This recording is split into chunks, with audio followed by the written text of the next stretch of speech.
To our channel. कैसे हैं आप सब? आई होप आप सब ठीक होंगे। मैं भी एकदम बढ़िया हूँ। तो welcome back to another video.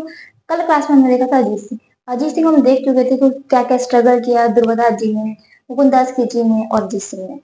At the end जब औरंगजेब की मृत्यु हो जाती है 1707 में, उसके बाद में मेवाड़, मारवाड़, आमेर यानी जयपुर, ये तीनों जो एक अपनी अपनी पावर होती है, तीनों मिला के एक साथ में एक युद्ध लड़ते हैं। कौन सा? देवारी का युद्ध। उसमें वो जोधपुर पर आक्रमण करके जोधपुर में जो औरंगजेब का कठपुतली शासक बैठा होता है उसको हटाते हैं और वहां पे अजीत सिंह को राजा बनाते हैं। तो कौन सा युद्ध में हुआ था? ये देवारी युद्ध में हुआ था। इसके बाद में जब अजीत सिंह जी राजा बन जाते हैं, उसके बाद में थोड़े दिन के बाद में अजीत सिंह जी एक फरमान जारी करते हैं, यानी एक नोटिस जारी करते हैं। दुर्गादास राठौर को इस कोर्ट से बर्खास्त किया जाता है। जिस बंदे ने 30 साल अपने पूरे इसमें लगा दिए, अजीत सिंह के नाम पे लगा दिए, उसको क्या किया जाए? बर्खास्त किया जाए। क्यों बर्खास्त किया जाए वो बताऊंगी। पहले हम ये देखेंगे दुर्गादास राठौर पहले कौन थे, इसके बाद में देखेंगे अजीत सिंह ने ऐसा क्यों किया। तो दुर्गादास जी का जो जन्म है वो हुआ था सालवा में। कहाँ पे हुआ था जन्म उनका? सालवा में बर्थ। ठीक है, कहाँ पे हुआ था? सालवा में। इनके जो पापा थे उनका क्या नाम था? आस्करण। आस्करण फादर। इनकी माता का क्या नाम था? नेत कंवर। नेत कंवर। जब दुर्गादास जी का जन्म हुआ तब तक इन दोनों के बीच में सब कुछ ठीक था। मतलब आस्करण जी, नेत कंवर जी बीच में के जो रिलेशन थे वो अच्छे थे। जैसे जन्म हुआ उसके थोड़े दिन बाद तक इनके जो रिलेशन है वो बिगड़ने लगे।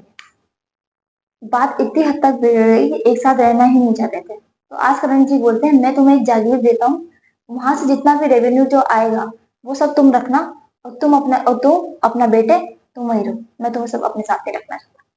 तो कौन सी जागीर देते हैं? लूनेवा। लूनेवा कहाँ पे है ये? जोधपुर में। कहाँ पे है? जोधपुर में है। कौन सी? लूनेवा। कौन सी जागीर दी? लूनेवा जागीर दी। सालावा कहाँ है? ये भी जोधपुर में। ठीक है, ये भी जोधपुर में। तो याद रखना कौन सी जागीर दी? लूनेवा जागीर दी। अब जब जागीर दे दी उन्होंने, इसके बाद में उनका पूरा जो जीवन था वो कहाँ निकला? लूनेवा में रहे वो अपनी माता के साथ सामान्य जिंदगी जीते थे। उनको अपने बचपन में अपने पापा का प्यार व्यार कुछ भी नहीं मिला, ना दुलार मिला ना प्यार मिला।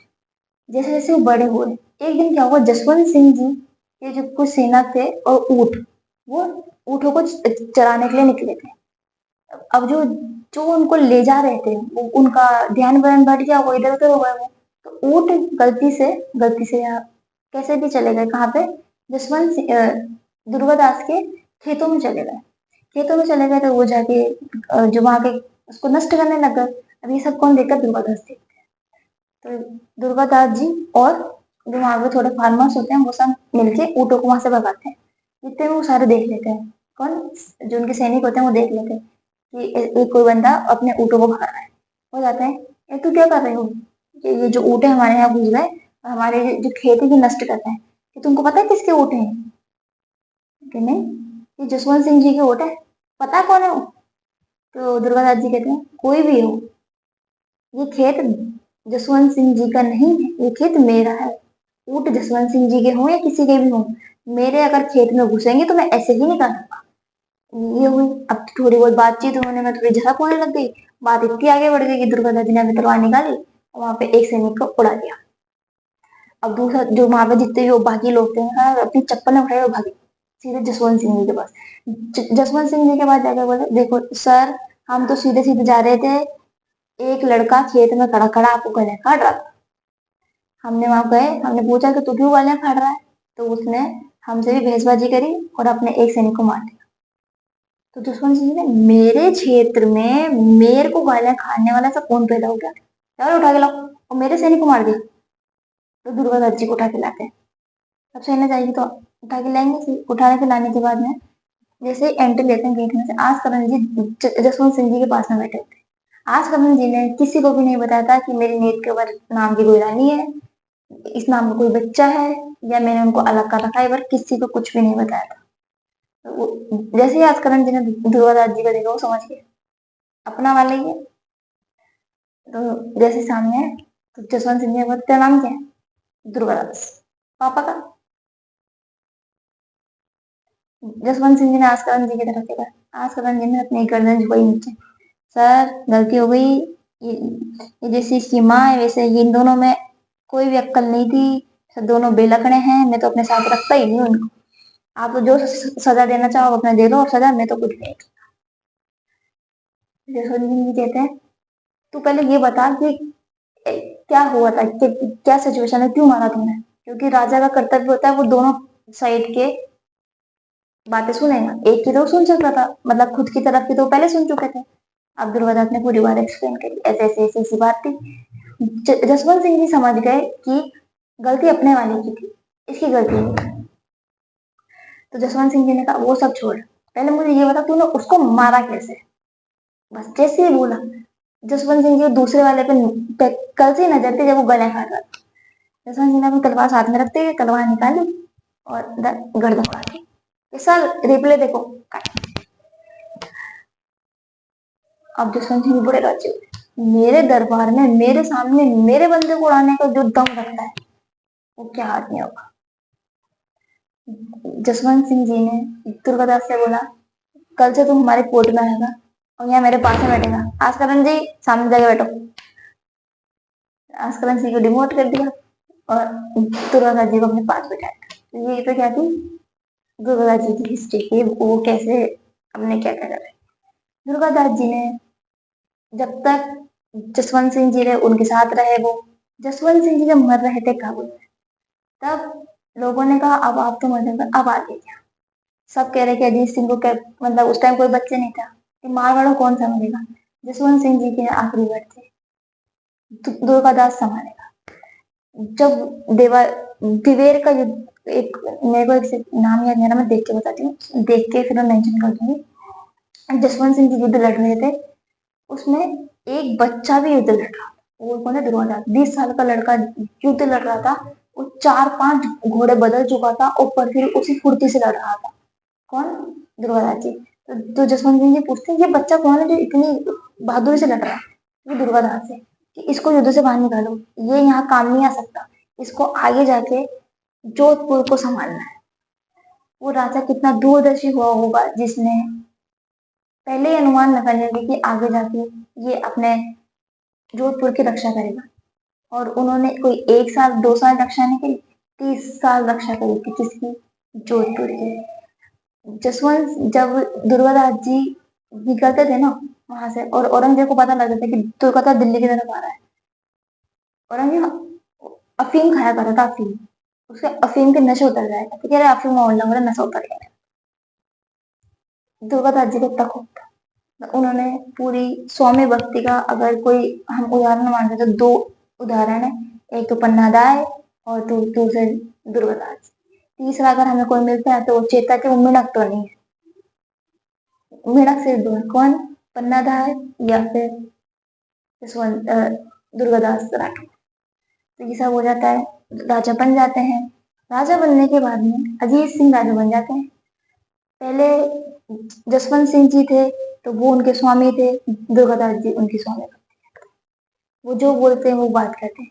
जैसे मूवी में अपने बाहुबली मूवी में आपने देखा कटप्पा, कटप्पा सिर्फ वही करता है जो उसको स्वामी बोलता है, उसके अलावा उसे कुछ सुनाई कुनाई नहीं देता। जो उस गद्दी में बैठा है, जो राजा है, वो कटप्पा सिर्फ उसी की सुनता था। वैसे ही एक तरीके से हम दुर्गादास जी बोल सकते हैं। तो कौन? दुर्गादास जी ने पूरी सब करी। अब जैसे ही अजीत सिंह जी राजा बने, अब अजीत सिंह राजा जी बने तो दुर्गादास जी उस कोर्ट में बैठे, वो नीचे बैठे, अजीत सिंह ऊपर बैठे। अब जो प्रोटोकॉल होता है वो ये कहता है कि सामने से बंदा आएगा, वो पहले नमस्ते राजा को करेगा, फिर बाकी को करेगा। लेकिन सबकी आदत पड़ी हुई थी कि आते सबसे पहले, क्योंकि 30 साल तक जो डिसीजन थे सारे दुर्गादास जी कर रहे थे, तो सबकी आदत पड़ी हुई थी। आज सीधे ही कोई आता, सबसे पहले दुर्गादास जी को नमस्ते करता, फिर अरे सर नमस्ते नमस्ते। अब ये बात देख के ना अजीत सिंह को ना बहुत बेइज्जती फील हुई। यार ये कोई बात थोड़ी होती है। हाँ माना दुर्गा दादी ने इतना किया है, लेकिन राजा तो मैं हूं ना। तो ये बात देख देख के जो अजीत सिंह है ना कल्याण दास, अब अजीत सिंह ने कई बार बोल दिया कि दुर्गा दादी कि बाबा आप मत आया करो, आप घर पे रहा करो, आप आराम करो, आप बुढ़े हुए हो वैसे भी। मैं आपको देखता हूँ ना तो मुझे मेरे स्ट्रगल के दिन याद आते हैं, तो आप मत आए। लेकिन दुर्गा दादी फिर भी लाठी लेके और धीरे धीरे चलते चलते डूब जाता थे वहां पे दरबार में। एक दिन अजीत सिंह ने किसी अपने सेवक को भेजा मदिरा लेके। मदिरा क्या, मैंने पढ़ा था ना, मतीरेरी रहा। तरबूज के लिए पूरी लड़ाई हुई थी। तो मदिरा क्या होता है, तरबूज। तो तरबूज जैसा ही होता है, पूरा प्रॉपर तरबूज नहीं होता पर तरबूज जैसा ही होता है, ग्रीन कलर का होता है। तो मदिरा लेके भेजा दुर्गादास जी के पास। तो वो गया सेवक दुर्गादास जी के पास कि मैं आपके लिए मदिरा ला। तो किसने भेजा, कि अजीत सिंह जी ने। मतीरे का मतलब होता है मत रहो, मतीरो, मतीरो क्या, मती रो, मती मत रहो, मत रहो मतलब यहाँ पे मत रहो। अब जैसे ये बात पता लगती है दुर्गादास जी को, दुर्गादास जी पूरे काले कपड़े पहनते हैं, काला झंडा लेते हैं, काले घोड़ा लेके मारवाड़ की से जो सीमा होती है उससे बाहर निकल जाते हैं। अब देखो स्वामी भक्ति का कितना बड़ा जीता जाता उदाहरण थे। उन्होंने चाहते तो वहां विद्रोह कर सकते थे, चाहते तो वो क्वेश्चन कर सकते थे, लेकिन उन्होंने कुछ नहीं किया। अपने स्वामी की आज्ञा मानी कि पहले जसवंत सिंह जी ने बोला था कि तुझे जोधपुर की रक्षा करनी है, अजीत सिंह की रक्षा करनी है। अब तू, अब अजीत सिंह राजा है, वो हमारे स्वामी, तो उन्होंने बोला कि तुम यहाँ छोड़ के जाओ, तो मैं छोड़ के जाऊँ। उन्होंने बिल्कुल भी उनसे कोई क्वेश्चन नहीं किया, वो चुपचाप काला घोड़ा लेके निकल जाते। अब ऐसे ही एक और कैरेक्टर है जो हमें हिस्ट्री में देखने को मिलता है, बैरम खान। हम जब मिडाइवल पढ़ेंगे उसमें पढ़ेंगे अकबर। अकबर को अगर किसी ने राजा बनाया था तो वो बनाया था बैरम खान ने, जिसको अकबर खाने खाना बोलता था। खाने खाना नहीं, सॉरी, खान बाबा बोलता था। किसको, बैरम खान को। तो बैरम खान ने ही किसको राजा बनाया था, अकबर को राजा बनाया था। उसके भी आते सारे युद्ध लड़ता था, सब कुछ करता था। कौन, बैरम खान। जब अकबर राजा बना केवल 12 साल का था, अकबर को राजा बनाता है और पूरे अच्छी तरीके से उसको बड़ा करता है। तब तक वो पूरी अपने जो मुगल सल्तनत है वो अपने तक उसको संभाल के रखता है। जब अकबर समझने लायक हो जाता है तब अकबर एक दिन हुक्म जारी करता है कि मैं दिल्ली जा रहा हूँ जियारत के लिए। दिल्ली से फिर वापस एक फरमान होता है कि जो अपना कोर्ट था, जो दरबार था, उसके सारे मंत्री बर्खास्त किए जाते हैं। जितने भी मंत्री है सारे हाजिरी लगाओ दिल्ली आके। अब ये बात बैरम खान को पता थी क्योंकि बैरम खान भी वहां का था। तो बैरम ने कहा अगर मंत्री बर्खास्त तो बैरम खान भी पता, मतलब बर्खास्त। तो बैरम खान मना कर देता है कि मैं क्यों जाऊं, ये सब कुछ मैंने करा है, मैं क्यों जाऊं अकबर के उसमें। तो बैरम खान मना कर, अकबर सेना भेजता है। बैरम खान के पास भी सेना होती, बैरम खान लड़ लेता है, बैरम खान हार जाता है। अकबर कैद कर लेता है बैरम खान। बैरम खान के सामने अकबर को लाया जाता है। अकबर को खान बाबा क्या किया जाए, छोड़ दिया जाए या मार दिया जाए, ये बस आखिरी इच्छा है, हज करना चाहता हूँ। तो अकबर ने खाने खाना, सॉरी, उसको बैरम खान को हज करने के लिए भेज दिया था, मतलब खान बाबा को हज करने के लिए भेज दिया था। पर बैरम खान से लोग धर धर कांपते थे। लेकिन उसका अंत इतना मतलब इतना दुखद है कि क्या बताया जाए। उसने कभी गुजरात में एक अफगान के बाप को मारा था। जब वो हज पे जा रहा था, अकेला था, तो वो उस लड़के ने, अकेले लड़के ने बैरम खान को मार दिया, रास्ते में ही मार दिया। तो फिर जब जब बैरम खान की मृत्यु हो जाती है तो बैरम खान की बीवी होती है सुल्ताना बेगम, तो उनसे अकबर शादी कर लेता है और उसका बेटा होता है, मतलब खाने खाना जो बेटा है, खाने खाना रहीम, रहीम जी, जिनके हमने दो ही सुने हैं। तो वो जो रहीम जो खाने खाना है वो किसके बेटे थे, अकबर के बेटे नहीं थे। वो क्या थे, बैरम खान के बेटे थे, जिनको बाद में अकबर के बेटे के नाम से जाना जाता है। और वो अकबर के बेटे नहीं थे, वो किसके बेटे थे, बैरम खान के बेटे थे। तो ये तो हमने देखा अकबर, ये हम पूरा मिडाइवल में पढ़ेंगे कैसे कैसे क्या क्या राजा बने थे। अब सब हो जाता है, अब वो वहां से निकलते हैं तो अब कहाँ जाएंगे वो, कौन, दुर्गादास जी। तो दुर्गादास जी वहां से निकलने के बाद कहाँ गए? मेवाड़ गए। उस टाइम मेवाड़ के जो राजा थे वो थे अमर सिंह सेकंड। अमर सिंह जी के पास गए कि ऐसी बात है, वहां पे जाके वो नौकरी करने लगे। तो अमर सिंह जी ने इनको एक क्या दे दिया? जागीर। कौन सी जागीर दी? विजयनगर जागीर दे दी, विजयपुर, सॉरी विजयपुर जागीर दे दी।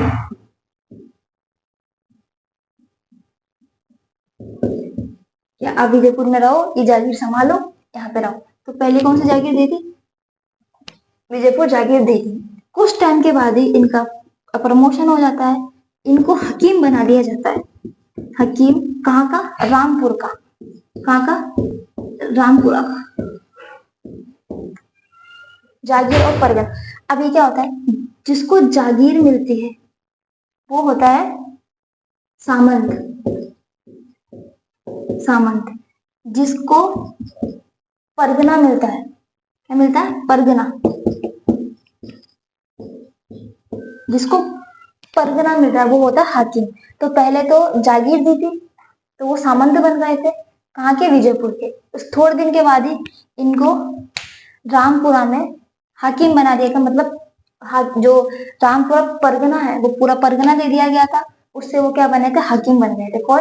दुर्गादास जी। फिर जब इसके बाद में दुर्गादास जी चले जाते हैं उज्जैन, और वो उज्जैन में रहते हैं और वहीं पे उनकी मृत्यु होती है। कहाँ पे? उज्जैन में। और दुर्गादास जी की छतरी कहाँ पे है? उज्जैन में।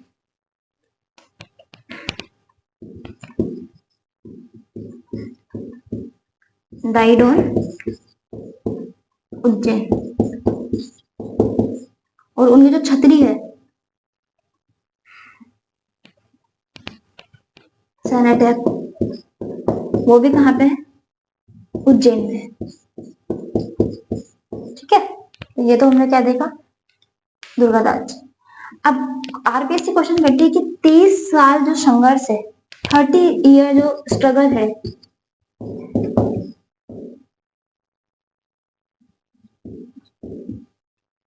स्ट्रगल किसने किसने किया था? तो दुर्गादास जी ने किया था।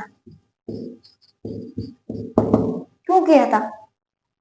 To make Ajit Singh king, मतलब अजीत सिंह को मारवाड़ का राजा बनाने के लिए किया था। To make king of Marwar, king of Marwar.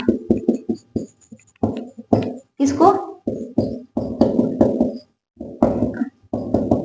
Ajit Singh को। ठीक है, तो अब ये तो हो गया दुर्गादास राठौर। अब हम दुर्गादास राठौर की कुछ उपाधियां पढ़ते हैं।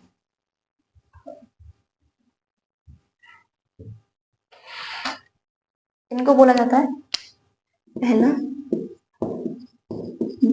यूनिसेस ऑफ राठौर, यूनिसेस ऑफ राठौर्स। ये यूनिसेस है कहाँ के? राठौरों के। कौन बोलता है ये? टॉड बोलता है, अकॉर्डिंग टू टॉड। अभी यूनिसेस कौन थे? Greek.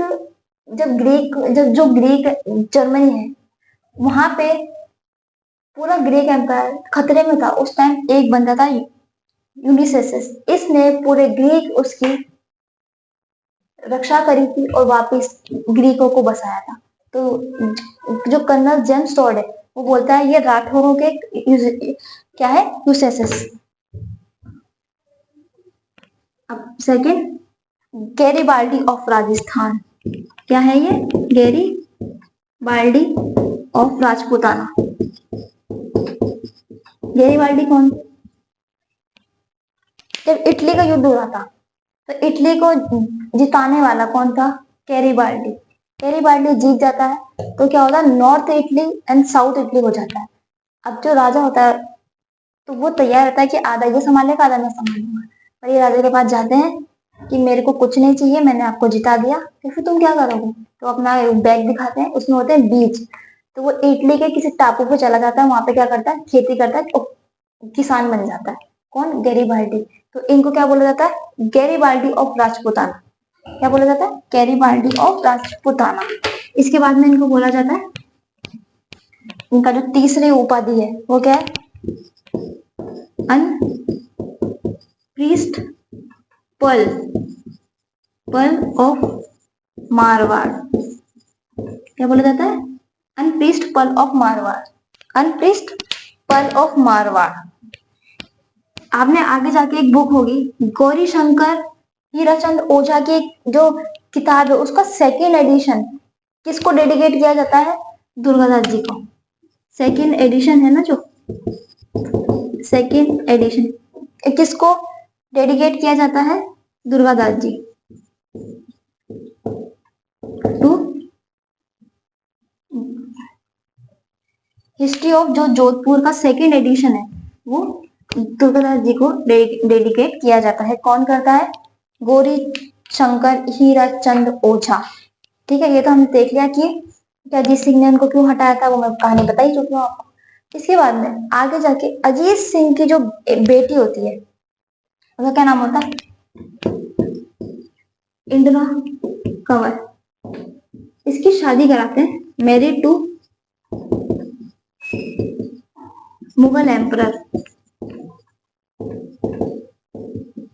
Mughal emperor Farrukh Syed.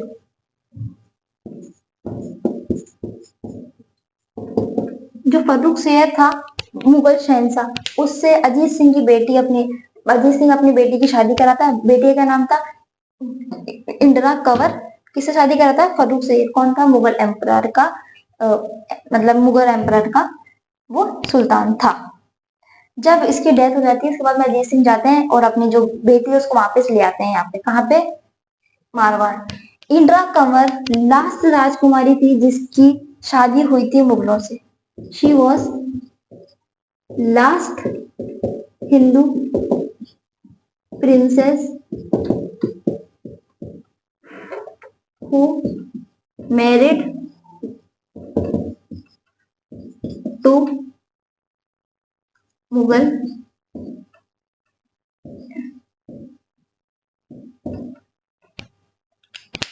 Indira Kanwar last राजकुमारी थी जिसकी शादी हुई थी मुगलों में। इसके बाद किसी भी राजकुमारी की शादी मुगलों में नहीं की गई, लास्ट थी। इसको भी बाद में वापस ले आए थे। अब ये सब हो गया। अब अजीत सिंह की मृत्यु कैसे हुई? अजीत सिंह के दो बेटे थे, बख्त सिंह और अभय सिंह। इन दोनों ने मिलके अपने पापा को मार दिया था, यानी अजीत सिंह को मार दिया था। He murdered by his son Bakht Singh and Abhay Singh. किस लिए मार दिया था? क्या जो अभय सिंह है वो तो जोधपुर के राजा बन जाएंगे, कहाँ के? और ये जो बख्त सिंह है ये कहाँ के बन जाएंगे? नागौर के राजा बन जाएंगे। सॉरी, नागौर या बीकानेर, मेरे पास एग्जैक्ट याद नहीं, मैं देख के बता दूंगी आपको, कल वाली क्लास में बता दूंगी। तो ये तो वहां के राजा बन जाएंगे, तो जोधपुर के राजा बन जाएंगे। तो किसने मारा था इन दो? अजीत सिंह को उनके बेटों ने ही मारा था, बख्त सिंह और अभय सिंह ने। कहते हैं, कहानियां हैं कि जो अजीत सिंह की चिता जलाई जा रही थी उस टाइम भगवान जाने कहाँ से इतने सारे पशु पक्षी, मतलब सारे जानवर, चिड़ियाएं, बंदर, जितने भी जानवर वहां मौजूद थे सारे के सारे आके जो अजीत सिंह की चिता पर बैठ गए थे, और उसी के साथ साथ उनकी भी आग लगी थी। तो दोनों के साथ मतलब अजीत सिंह की चिता में ही जानवर और चिड़िया भी जल के मर गई थी। कौन थी? किसके फनल पे क्वेश्चन आता है कि ऐसा कौन सा राजा था जिसकी मृत्यु के बाद में उसकी चिता पे चिड़ियाएं और जानवर आके जल गए थे? तो अजीत सिंह की। ठीक है, अजीत सिंह की। इसके बाद में हमें देखते हैं अजीत सिंह की लिटरेचर। अजीत सिंह ने दो चीजें लिखी थी, क्या? निर्वारा दोहा, सेकंड दुर्गा पाठ भाषा। ये दो किताबें लिखी थी अजीत सिंह ने, निर्वारा दोहा, दुर्गा पाठ भाषा। निर्वारा दोहा, दुर्गा पाठ भाषा। तो बस यही थी आज हमारी क्लास। अजीत सिंह आज हमारी क्लास में कंप्लीट हो गया। कल हम पढ़ेंगे नया राजा मतलब कुन अभय सिंह। तो अगर आपको वीडियो अच्छी लगी तो लाइक कीजिएगा, शेयर कीजिएगा, कमेंट कीजिएगा, subscribe to our YouTube channel which is study with Himanshu.